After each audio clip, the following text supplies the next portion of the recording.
ისეთმა კრიზისებმა, როგორებიც არის რუსეთის ომი უკრაინაში, ასევე დონალდ ტრამპის ტარიფები ევროპულ პროდუქციაზე, მოქალაქეებს აიძულა ევროკავშირს 2025 წელს თავდაცვასა და უსაფრთხოებაში მეტი რესურსის ჩადებას თხოვოს.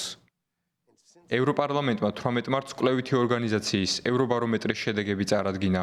ამ კვლევამ აჩვენა, რომ გლობალური გამოწვევების დასაძლევად გაიზარდა კონკურენტუნარიანობის საჭიროება, აგრეთვე ეკონომიკისა და მრეწველობის გაძლიერების მნიშვნელობა. ეს შეხედულება კი კიდევ უფრო პოპულარული გახდა ახალ თაობებში. სოფლიოში ევროკავშირის პოზიციის განსამტკიცებლად საჭირო პრიორიტეტულ საკითხებს შორის ეკონომიკა გამორჩეულია. ევრობარომეტრის მონაცემებით ევროპელები სულ უფრო ნაკლებ მნიშვნელობას ანიჭებენ სურსათის უვნებლობას, კლიმატის ცვლილებასა და გამონაბოლქვის შემცირებას. გაურკვევლობის დროს მოქალაქეები ევროკავშირს მიმართავენ.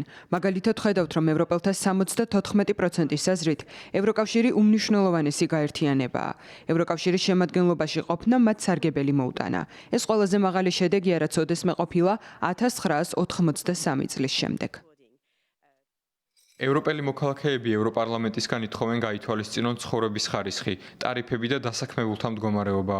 კვლევითი ორგანიზაცია ევრობარომეტრის მონაცემები აჩვენებს, რომ რესპონდენტთა უმრავლესობის აზრით, მათი ცხოვრების დონე მომავალ წლებში არც უკეთესობისკენ შეიცვლება და არც უარესობისკენ. თუმცა 2024 წელთან შედარებით 7,7% მეტ ევროპელს ჯერა, რომ მათი ცხოვრების დონე გაუარესდება.